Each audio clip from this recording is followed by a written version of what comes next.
Hello everyone, welcome to our UGC net free lecture series. आज से मैंने UGC net की पॉलिटिकल साइंस की फ्री लेक्चर सीरीज़ स्टार्ट की है। इस सीरीज़ के अंदर आपको free content, MCQs and PYQs मिलेंगे। तो जो बिगनर है या जो ऑलरेडी प्रिपरेशन कर चुके हैं वो ये सीरीज़ ज़रूर देख सकते हैं। ये बिल्कुल फ्री है और रोज़ आपको कंटेंट मिलेगा। तो हम सबसे पहले यूनिट 1 से शुरू करते हैं, जो कि है पॉलिटिकल थ्योरी। धीरे धीरे हम सारी यूनिट कवर करेंगे। तो आज हम पॉलिटिकल थ्योरी शुरू कर रहे हैं। पॉलिटिकल थ्योरी के अंदर सबसे पहले हम ये जानेंगे कि पॉलिटिकल थ्योरी पढ़ने की हमें ज़रूरत क्यों पड़ी, कि हम पॉलिटिकल थ्योरी क्यों पढ़ रहे हैं। तो पॉलिटिकल थ्योरी हमें बताती है कि स्टेट क्या होता है, गवर्नमेंट कैसी होनी चाहिए, सिटीजन्स की राइट क्या है और सोसाइटी को कैसे चलाया जाना चाहिए। तो ये जो पॉलिटिकल थ्योरी यूनिट है, ये बेसिकली दो चीज़ों के अंदर डिवाइड है ये पूरी यूनिट। पहली चीज़ है आइडियाज़ और कॉन्सेप्ट, और दूसरी इसमें आती है आइडियोलॉजीज़। तो आइडिया और कॉन्सेप्ट क्या क्या है इस यूनिट के अंदर जो हम पढ़ेंगे, वो है लिबर्टी यानी कि आज़ादी, फिर है इक्वालिटी यानी कि समानता, जस्टिस यानी कि न्याय, और राइट्स यानी कि अधिकार, डेमोक्रेसी यानी लोकतंत्र, पावर यानी शक्तियाँ, और सिटीजनशिप यानी नागरिकता। फिर उसके बाद हम देखेंगे कि आइडियोलॉजीज़ हमारे पास में क्या क्या है। तो लिबरलिज्म है, उदारवादी, कंजर्वेटिज्म है, रूढ़िवादी, सोशलिज्म, समाजवादी, और मार्क्सवादी यानी मार्क्सिज्म। तो सबसे पहले हम शुरू करेंगे बिल्कुल ही बेसिक टॉपिक से, जो कि है हमारा लिबर्टी। तो जो लिबर्टी जो वर्ड है वो कहाँ से डिराइव हुआ है, जो कि डिराइव हुआ है यानी कि जो कहाँ से आया गया है, वो एक लैटिन वर्ड से आया गया है, जिसका मतलब होता है, जो होता है लिबर, और उसका मतलब होता है बिल्कुल फ्री, यानी कि जो मतलब आज़ादी होती है, यानी कि आज़ाद। इस फ्री वर्ड का मतलब क्या होता है, आज़ाद। सिंपल लैंग्वेज में हम समझते हैं लिबर्टी का मतलब है ऐसी आज़ादी जिसमें हम अपनी मर्जी से काम कर सकते हैं, लेकिन दूसरों को नुकसान ना पहुंचाए, और कानून का पालन हम करें, यानी कि एब्सेंस ऑफ रिस्ट्रेंस, यानी कि हमारे पास हमारे ऊपर कोई भी हमें कंट्रोल नहीं करे, हमारे पास हम सभी तरीके की रिस्ट्रेंस से मुक्त हों। और लिबर्टी का मतलब होता है कि रिस्पॉन्सिबल यूज़ ऑफ फ्रीडम, यानी कि हमारे पास फ्रीडम तो है, हम कुछ भी कर सकते हैं, बट हमारे पास उसकी क्या होनी चाहिए, रिस्पॉन्सिबिलिटी होनी चाहिए कि हमारी फ्रीडम से दूसरे लोगों को कोई प्रॉब्लम ना हो। यानी कि हम फ्रीडम का यूज़ करें, बट किसके साथ, जिम्मेदारी के साथ हम फ्रीडम का यूज़ करें। तो वो क्या होती है, हमारी लिबर्टी होती है। जैसे कि एक टीचर क्लास में बोलती है, हम एग्जांपल ले सकते हैं कि टीचर क्लास में बोल रही है कि तुम लोग बात कर सकते हो क्लास में, बट एक दूसरे को डिस्टर्ब नहीं होना चाहिए। यानी कि हमारे पास फ्रीडम है बात करने की, बट हमारे पास ये भी रिस्पॉन्सिबिलिटी है साथ में कि दूसरे कोई बच्चे हमसे डिस्टर्ब ना हो। तो अब हमारे पास दो चीज़ें हो गई, एक तो लिबर्टी हो गई और एक फ्रीडम हो गई।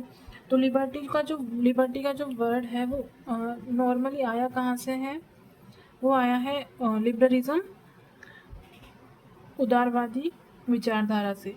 और जो फ्रीडम वर्ड आया है वो किससे आया है, मार्क्सवादी विचारधारा से। जो मतलब होता है वो होता है फ्री।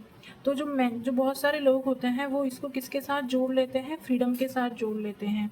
ठीक है, इसको किसके साथ जोड़ लेते हैं, फ्रीडम के साथ जोड़ लेते हैं। बट इन दोनों जो वर्ड का जो मतलब है वो कैसे हम यूज़ कर सकते हैं, इंटरचेंजेबली यूज़ कर सकते हैं। हम लिबर्टी की जगह हम फ्रीडम का यूज़ कर सकते हैं, फ्रीडम की जगह हम लिबर्टी का यूज़ कर सकते हैं। पर हम बहुत ही स्ट्रिक्ट सेंस में हम क्या बोलते हैं, फ्रीडम मूवमेंट बोलते हैं, फ्रीडम फाइटर बोलते हैं, ना कि हम बोलते हैं लिबर्टी मूवमेंट और लिबर्टी फाइटर। ठीक है, जो दोनों वर्ड्स हैं वो लगभग सेम से लगते हैं, बट हम उन्हें इंटरचेंजेबली यूज़ कर सकते हैं। लेकिन पॉलिटिकल थ्योरी के अंदर जो फ्रीडम और लिबर्टी का कंसेप्ट है वो क्या है, अलग अलग है। लिबर्टी लिबर्टी क्या होती है, लिबर्टी लिबर्टी क्या होती है, responsible use of freedom under law. Liberty क्या होती है, responsible use of freedom under law. But freedom क्या है, फ्रीडम एक ओनली क्या है, एक जनरल आइडिया है of being free, general idea है ऑफ बीइंग फ्री। ठीक है, लिबर्टी का मतलब ऐसी फ्रीडम होता है जिससे इंसान अपनी मर्जी से काम कर सकता है लेकिन दूसरों के राइट्स को नुकसान ना पहुंचाए। ठीक है, ये तो बहुत बेसिक सी चीज़ हो गई, हमने लिबर्टी समझ ली है और फ्रीडम को भी समझ लिया है। अब हम नेक्स्ट चीज़ में बात करते हैं कि डेफिनेशंस ऑफ लिबर्टी, जो कि बहुत सारे थिंकर ने अपने अपने आइडियाज़ दिए हैं लिबर्टी के बारे में। ये भी बहुत इंपॉर्टेंट है, एग्ज़ाम में आजकल यही चीज़ें पूछ रहे हैं। इस बार के एग्ज़ाम के अंदर डेफिनेशंस बहुत ज़्यादा आई है और पॉलिटिकल थ्योरी और वेस्टर्न पॉलिटिकल थिंकर, ये दोनों बहुत इंपॉर्टेंट है। जिन्होंने इस बार का पेपर दिया है उन्हें पता ही होगा। तो सबसे पहले हम बात कर लेते हैं थॉमस हॉब्स की। थॉमस हॉब्स ने बोला है लिबर्टी क्या होती है, एब्सेंस ऑफ एक्सटर्नल इम्पिडेंस। अगर आप पूरी डेफिनेशन नहीं रटना चाहते हो और रटने का कोई सेंस भी नहीं बनता क्योंकि इतनी डेफिनेशन हम याद करेंगे, तो हम केवल कीवर्ड्स पे जाएंगे। थॉमस हॉब्स ने बोला है absence of external impedance which impedance में often take part of men power to do what he would do.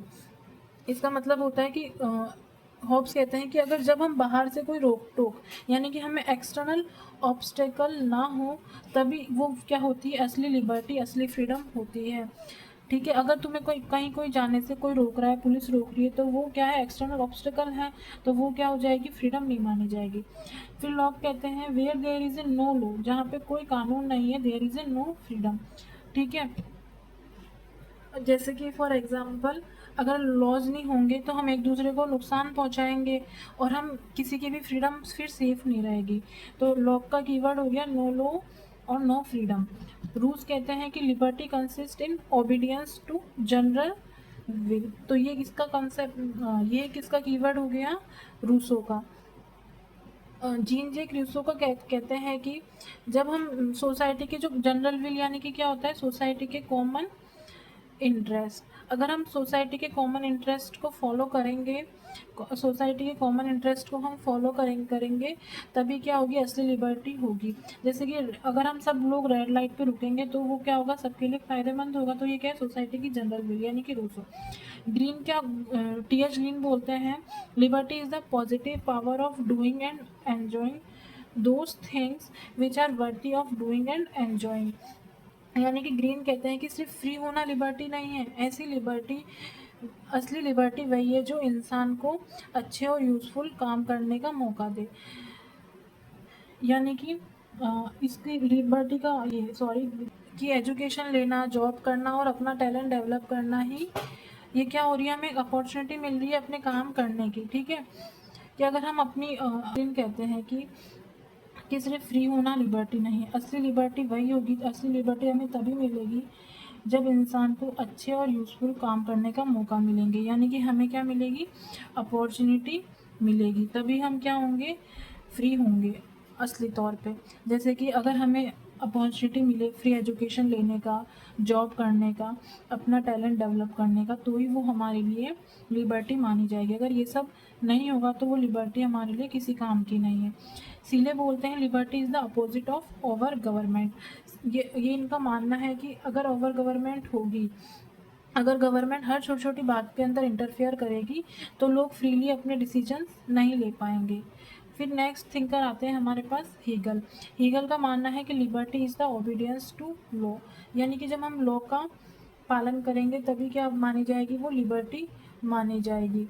जैसे कि हेलमेट पहनना, सीट बेल्ट लगाना, तो ये क्या है, सबकी सेफ्टी के लिए है। तो इससे क्या होता है, हमें हमें फ्रीडम मिलेगी। अगर हम हेलमेट लगाएंगे तो हम मेजर एक्सीडेंट से बच सकते हैं, तो हम अच्छी लाइफ, अच्छी हेल्दी लाइफ जी सकते हैं। तो ये भी क्या एक तरह की लिबर्टी है। फिर हम दूसरे कंसेप्ट की तरफ बढ़ते हैं, नेचर ऑफ लिबर्टी, जो कि हम हेरोल्ड लास्की ने कुछ बातें बताई है नेचर ऑफ लिबर्टी के बारे में। तो हेरोल्ड लास्की ने बताया कि जो लिबर्टी है वो क्या है, प्रोडक्ट्स ऑफ राइट है, यानी कि राइट होंगे तभी हमें क्या मिलेगी, लिबर्टी मिलेगी।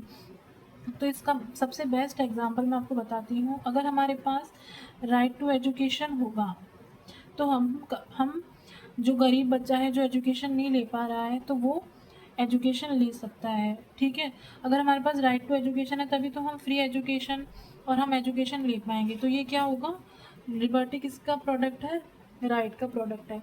और लिबर्टी क्या है, सेकंड में ये समझाते हैं, लिबर्टी क्या है, एक पॉजिटिव कॉन्सेप्ट है।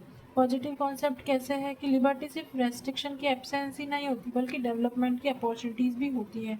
ये सेम बात ग्रीन ने भी बोली है कि अगर हमारे पास अपॉर्चुनिटी नहीं होगी जॉब करने की, पढ़ाई करने की, हॉस्पिटल जाने की, तो हम ऐसी लिबर्टी का क्या करेंगे। और liberty depends on the availability of opportunity. वही बात हो गई, सेम चीज़।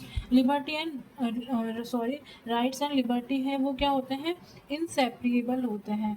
यानी कि राइट्स एंड लिबर्टी एक दूसरे से जुड़े हुए हैं। राइट्स के बिना लिबर्टी अधूरी है। एग्जाम्पल, फ्रीडम ऑफ स्पीच एक राइट है जो लिबर्टी को प्रोटेक्ट करता है। ठीक है। Liberty promotes the development of human personality. Liberty से इंसान अपनी एबिलिटी और पर्सनैलिटी को डेवलप कर सकता है। एग्जाम्पल, किसी को अपने पसंद का करियर चूज़ करने की फ्रीडम है, तभी तो वो अपना टैलेंट डेवलप कर सकेगा। तो लिबर्टी क्या है, ये किस में हेल्प करती है, पर्सनैलिटी को डेवलपमेंट करने के लिए, अपनी पर्सनैलिटी को डेवलपमेंट करने के लिए। फिर नेक्स्ट हमारे पास है डायमेंशंस ऑफ लिबर्टी, यानी कि हम टाइप्स ऑफ लिबर्टी भी बोल सकते हैं। ठीक है। टाइप्स ऑफ लिबर्टी में क्या क्या है हमारे पास, सिविल है, पॉलिटिकल है और इकोनॉमिक है। सिविल लिबर्टी को हम क्या कह सकते हैं, पर्सनल सिविल लिबर्टी को हम क्या कह सकते हैं, हमारी पर्सनल फ्रीडम, यानी कि नागरिक सिविल लिबर्टी का मतलब क्या होता है, नागरिक स्वतंत्रता, यानी कि पर्सनल फ्रीडम। ठीक है। पर्सनल फ्रीडम, पर्सनल इसके को हम बोल सकते हैं फिजिकल फ्रीडम, इंटेलेक्चुअल फ्रीडम और प्रैक्टिकल फ्रीडम। पर्सनल फ्रीडम के अंदर क्या आ जाएगा कि हम अपनी मर्जी से जी सकते हैं। फिजिकल फ्रीडम के अंदर क्या आ जाएगा, इसका एग्जांपल कि जैसे मान लो हम किसी को इलीगली जेल में नहीं डाल सकते हैं, उसको टॉर्चर नहीं कर सकते हैं, उसको किसी भी तरह का फिजिकल मेंटल कोई भी अब्यूज़ हम नहीं कर सकते हैं। तो वो सब किस में आ जाएंगे, फिजिकल फ्रीडम के अंदर। इंटेलेक्चुअल फ्रीडम के अंदर क्या आ जाएंगे कि सबको अपनी सोच, अपने आइडियाज़ रखने की क्या होती है, फ्रीडम होती है। और प्रैक्टिकल फ्रीडम यानी कि हम अपनी डेली लाइफ के डिसीजन खुद ले सकते हैं, हमारे ऊपर किसी भी तरह की जोर ज़बरदस्ती नहीं होनी चाहिए। जैसे कि आप क्या पहनोगे, आप क्या पढ़ोगे, आप किस प्रोफेशन में जाना चाहते हो, आपका करियर क्या है, ये सब आप खुद डिसाइड कर सकते हो। फिर क्या आती है पॉलिटिकल फ्रीडम, पॉलिटिकल लिबर्टी यानी कि राजनीतिक स्वतंत्रता। राजनीतिक स्वतंत्रता का मतलब क्या होता है, बेसिकली हम देखें तो कि हम पॉलिटिकल प्रोसेस के अंदर, राजनीतिक हिस्सेदारी के अंदर हम पार्टिसिपेट कर सकते हैं, कि हमारे पास राइट टू वोट, हम वोट दे सकते हैं, हम इलेक्शन कंटेस्ट कर सकते हैं और हम किसी भी पब्लिक ऑफिस को होल्ड कर सकते हैं। यानी कि हम सब कुछ सिर्फ गवर्नमेंट को डिसाइड नहीं करने देंगे, सिटीजन्स भी पार्टिसिपेट कर सकते हैं हर पॉलिटिकल एक्टिविटी के अंदर। क्योंकि जो पॉलिटिकल लीडर है वो किसके द्वारा चुने गए हैं, जनता के द्वारा चुने गए हैं। तो जनता को और हमें अधिकार होता है कि हम हर चीज़ में पार्टिसिपेट करें। फिर हमारे पास लास्ट लिबर्टी आती है इकोनॉमिक लिबर्टी, जो कि होती है freedom from poverty. Economic liberty का मतलब है बेसिकली कि मतलब है इंसान के पास इतने रिसोर्सेज हों कि वो अपनी बेसिक नीड तो पूरी कर सके। क्या सिर्फ वोट देने से या फिर पर्सनल लिबर्टी से ही लिबर्टी कंप्लीट नहीं होती। अगर आपके पास खाना, पैसा और जॉब है ही नहीं तो क्या सच में वो इंसान फ्री होगा। इसके अंदर क्या क्या आता है कि हमें गरीबी से मुक्ति चाहिए, हमें रोज़गार कमाने का अधिकार होना चाहिए, हमें काम करने का अधिकार होना चाहिए और हमारे पास इकोनॉमिक सिक्योरिटी होनी चाहिए और सबको एम्प्लॉयमेंट की भी अपॉर्चुनिटी मिलनी चाहिए। अगर दो लोग सेम क्वालिफिकेशन रखते हैं तो उन दोनों को इक्वल चांस मिलना चाहिए। बेसिकली अगर हम वन लाइन में देखें तो क्या होता है, हमारे पास इकोनॉमिक लिबर्टी का बहुत ही ज़्यादा इम्पोर्टेंट कंसेप्ट आता है सीबी मैकफर्सन का। सीबी मैकफर्सन ने बोला है, इन्होंने क्रिटिकल व्यू दिया है लिबर्टी का, यानी कि इन्होंने आलोचना की है। तो सबसे पहले जो एग्ज़ाम में पूछते हैं वही हम पढ़ लेते हैं। एग्ज़ाम में क्या पूछेंगे सिर्फ आपसे, सीबी मैकफर्सन की बुक का क्या नाम है, the political theory of positive individualism. इनका मेन जो कॉन्सेप्ट है सीबी मैकफर्सन का वो है पॉजिटिव इंडिविजुअलिज्म। ये एग्ज़ाम में बहुत बार आ चुका है। या तो ये पूछ लेते हैं सीबी मैकफर्सन ने का इम्पोर्टेंट कॉन्सेप्ट क्या है, आपको चार ऑप्शन दे देंगे, उसके अंदर एक ऑप्शन ये होगा। या फिर वाइस वर्सा कर देंगे, आपको ये दे देंगे पॉजिटिव इंडिविजुअलिज्म किसका है और 4 थिंकर के नाम दे देंगे, तो आंसर क्या होगा? CB Macpherson.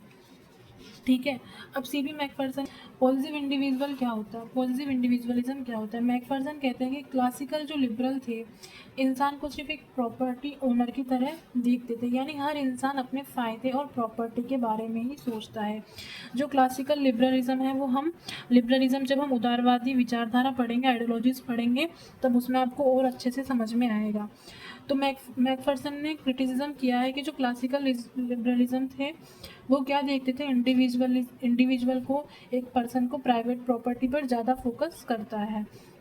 इससे रिच और पुअर के बीच में क्या होती है? इनइक्वलिटी बढ़ जाती है। अगर सोसाइटी में इनइक्वलिटी यानी कि इकोनॉमिक इनइक्वलिटी बहुत ज़्यादा होगी तो लोग लिबर्टी का इक्वल बेनिफिट नहीं ले सकते। इसलिए रियल लिबर्टी तभी पॉसिबल है जब सोशल और इकोनॉमिक इक्वलिटी भी हो। ठीक है, एक एग्जांपल से हम समझ लेते हैं। एक अमीर और एक गरीब दोनों को बिजनेस शुरू करने की लीगल फ्रीडम है, लेकिन अमीर के पास पैसे हैं और गरीब के पास पैसे नहीं है। दोनों के पास लीगल लिबर्टी तो है और अपॉर्चुनिटी भी है कि वो दोनों काम कर सकते हैं। सिर्फ गरीब पर अपॉर्चुनिटी किसके पास है ज़्यादा? ऑफ कोर्स अमीर के पास है, क्योंकि उसके पास क्या है? पैसा है कि वो अपना बिजनेस शुरू कर सके, पर गरीब के पास नहीं है। तो इससे क्या होती है? इनइक्वालिटी आती है। तो मैकफर्सन ये चीज़ हाईलाइट करते हैं। मैकफर्सन क्रिटिसाइज करते हैं किसको? Negative concept of liberty. इन्होंने बताया है कि argued that मियर absence of state interference, classical liberalism यही तो बोलते थे कि स्टेट का इंटरफेरेंस बिल्कुल कम हो, तो ये क्या इंश्योर नहीं कर सकता है? रियल लिबर्टी इंश्योर नहीं कर सकता। अगर हम स्टेट का इंटरफेरेंस कम कर देंगे तो इससे हमें रियल लिबर्टी नहीं मिलेगी।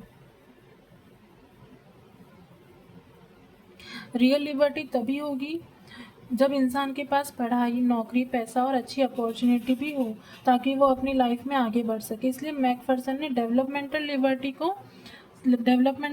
को सपोर्ट किया और उन्होंने एक नया ही कॉन्सेप्ट दिया है, डेवलपमेंटल लिबर्टी। ये एग्जाम में पूछ सकते हैं आपसे कि सीबी मैकफर्सन ने कौन सा नया कॉन्सेप्ट दिया है, डेवलपमेंटल लिबर्टी। ठीक है, जब सब इंसान के पास में इक्वल अपॉर्चुनिटी होगी कि वो अपना पोटेंशियल डेवलप कर सके तब। और उन्होंने एक बहुत अच्छी बात बोली, उन्होंने एक कॉन्सेप्ट दिया है, liberty is living life to the fullest. ठीक है, यानी इंसान अपनी ज़िंदगी को पूरी तरह से जी सके और अपनी काबिलियत का पूरा इस्तेमाल कर सके। फिर हम बात करते हैं पॉजिटिव और नेगेटिव लिबर्टी। सीबी मैकफर्सन का इतना ही था। सीबी मैकफर्सन में दो चीज़ें इंपॉर्टेंट थी। सीबी मैकफर्सन में पॉजिटिव इंडिविजुअलिज्म और डेवलपमेंटल लिबर्टी दी है उन्होंने, और लिबर्टी इनका एक फेमस कंसेप्ट भी है, liberty is the life of the fullest. फिर हम बात करते हैं पॉजिटिव और नेगेटिव लिबर्टी का जो दिया है ईसाई बर्लिन ने। ईसाई बर्लिन ने दो चीज़ें बताई, एक तो पॉजिटिव लिबर्टी और एक नेगेटिव लिबर्टी। तो जब सेकेंड वर्ल्ड वॉर हो रहा था तो अटलांटिक चार्टर साइन हुआ। उसके अंदर जो प्रेसिडेंट रूजवेल्ट थे यूएस के और प्राइम मिनिस्टर चर्चिल यूके के, उन्होंने अटलांटिक चार्टर साइन किया। अटलांटिक चार्टर हम यूनिट नंबर जो इंटरनेशनल रिलेशन वाली जो यूनिट है, यूनिट नंबर 5 के अंदर भी हम ये वाली चीज़ पढ़ेंगे, अटलांटिक चार्टर। बट अभी सिर्फ इतना ही समझो कि अटलांटिक चार्टर क्यों साइन हुआ था, कि जिससे ये दोनों जो हैं विंस्टन चर्चिल और रूजवेल्ट, ये क्या कर सके, फ्यूचर डिसाइड कर सके कि वर्ल्ड वॉर 2 के बाद में फ्यूचर क्या होगा, हम वर्ल्ड कैसा होगा। तो उस टाइम इन्होंने 4 फ्रीडम का डिक्लेरेशन दिया, जो थी freedom of speech, freedom of worship, freedom from fear और फ्रीडम फ्रॉम वांट। ये तो थी दो नेगेटिव लिबर्टी और ये दोनों थी पॉजिटिव लिबर्टी। यानी कि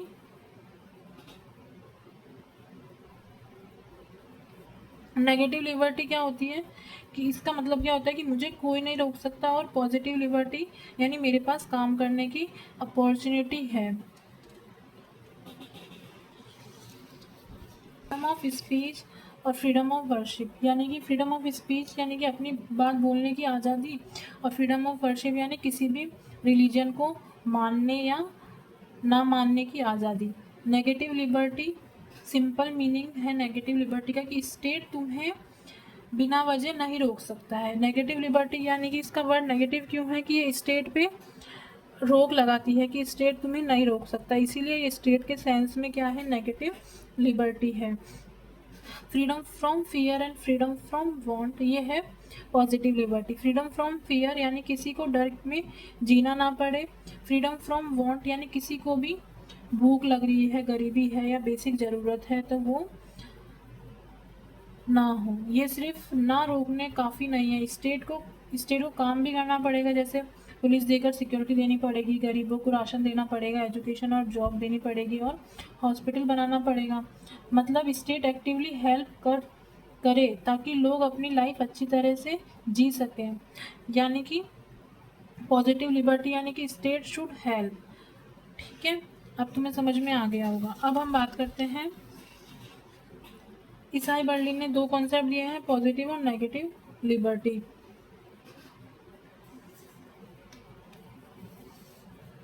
ये सारा थ्योरी थी जो मैंने तुम्हें समझा दी है, अभी आप लोग पढ़ सकते हैं। ईसाई बर्लिन ने भी दो कॉन्सेप्ट दिए हैं, टू कॉन्सेप्ट्स ऑफ लिबर्टी। मतलब इन्होंने अपने एक फेमस लेक्चर था उसके अंदर इन्होंने दो कॉन्सेप्ट ऑफ लिबर्टी दी थी जो बाद में पब्लिश हो गया था बुक के अंदर, और इन्होंने 4 एसेज ऑफ लिबर्टी दी थी 1969 में। ये बहुत इंपॉर्टेंट है, एक बार एग्जाम में आ गया था, इंटरचेंज हो गए थे कि दो कॉन्सेप्ट्स ऑफ लिबर्टी यानी कि 2 कॉन्सेप्ट्स ऑफ लिबर्टी और 4 एसे ऑन लिबर्टी, ये इंटरचेंज हो गए थे, 4 कॉन्सेप्ट ऑफ लिबर्टी और 2 एसे ऑन लिबर्टी। तो ये ध्यान रखना 2 और 4 के अंदर। अब हम दूसरा कंसेप्ट देख लेते हैं ईसाई बर्लिन का ही। उन्होंने नेगेटिव और पॉजिटिव लिबर्टी में क्या क्या बताया था। नेगेटिव लिबर्टी और पॉजिटिव लिबर्टी में उन्होंने बताया था कि freedom from state and social restrain, यानी कि हमें स्टेट से और सोशल रिस्ट्रेन से हमें फ्रीडम चाहिए। मैंने तुम्हें बताया ही था कि स्टेट से हमें फ्रीडम, स्टेट का एकदम कम रोल हो, सारी फ्रीडम किसके पास हो, सोसाइटी के पास हो। यानी कि इनका मानना ये था ईसाई बर्लिन का, जो लोग होते हैं वो समझदार होते हैं, वो अपने डिसीजन खुद ले सकते हैं। इसलिए क्या होना चाहिए, गवर्नमेंट की पावर क्या होनी चाहिए, लिमिटेड होनी चाहिए। Best government is the one which govern the least, ये कहते थे Isaiah Berlin. State is a necessary evil, limited government होनी चाहिए according to negative liberty concept. Individual are rational and choose freely, best government govern the least. Positive liberty, liberty enables full human development, यानी कि positive liberty में उन्होंने क्या बोला, यानी कि सिर्फ परमिशन मिलना काफ़ी नहीं है, अपॉर्चुनिटी भी मिलनी चाहिए। स्टेट को एजुकेशन, जॉब, हेल्थ और सिक्योरिटी देनी चाहिए, तभी इंसान अपनी फुल पोटेंशियल तक पहुंच सकता है। जैसे कि ह्यूमन डेवलपमेंट होना चाहिए। स्टेट कैसे एक्ट करे पॉजिटिव लिबर्टी में, स्टेट के पास पावर हो कि वो वेलफेयर का काम कर सके और फैसिलिटेटर का काम कर सके, और स्टेट की ही ये रिस्पॉन्सिबिलिटी होनी चाहिए कि वो सोशल और इकोनॉमिक अपॉर्चुनिटी प्रोवाइड करे। ठीक है, और इसके जो मेन प्रोपोनेंट है नेगेटिव लिबर्टी के, जो इसका समर्थन करते हैं वो है Hobbes, Locke, Tocqueville etcetera, T H. Green, C B. Macpherson, Rawls और जॉन रॉवल्स एंड रूसो। अब जैसे कि हमने पहली चीज़ पढ़ी थी कि जो फ्रीडम वर्ड आया है वो मार्क्सिज्म से आया है। तो जो freedom is different from the liberal concept, बताया था मैंने कि जो हम पॉलिटिकल साइंस के स्टूडेंट हैं तो हम लिबर्टी और फ्रीडम को ये हमारे लिए क्या है, अलग अलग कॉन्सेप्ट है दोनों। यानी कि लिबरल लोग सिर्फ बोलते हैं कि फ्रीडम है, लेकिन अगर आदमी गरीब है, भूखा है और उसका एक्सप्लॉयटेशन हो रहा है तो वो एक्चुअली फ्री कैसे हुआ। इसलिए मार्क्स कहते हैं कि फ्रीडम सोशल और इकोनॉमिक, इसलिए मार्क्स बोलते हैं कि फ्रीडम क्या होती है, सोशल और इकोनॉमिक कंडीशन पे बेस्ड करती है।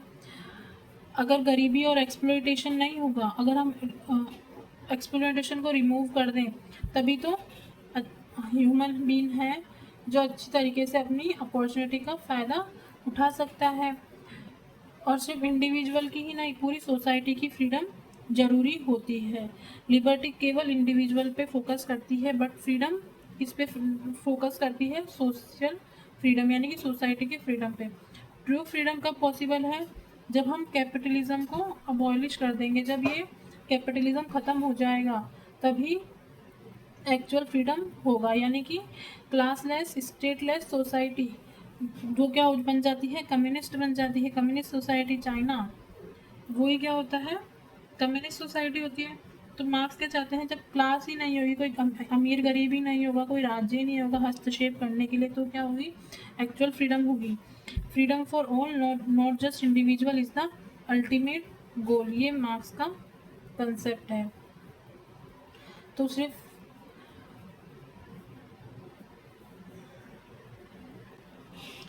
तो लिबर्टी सिर्फ इतनी थी।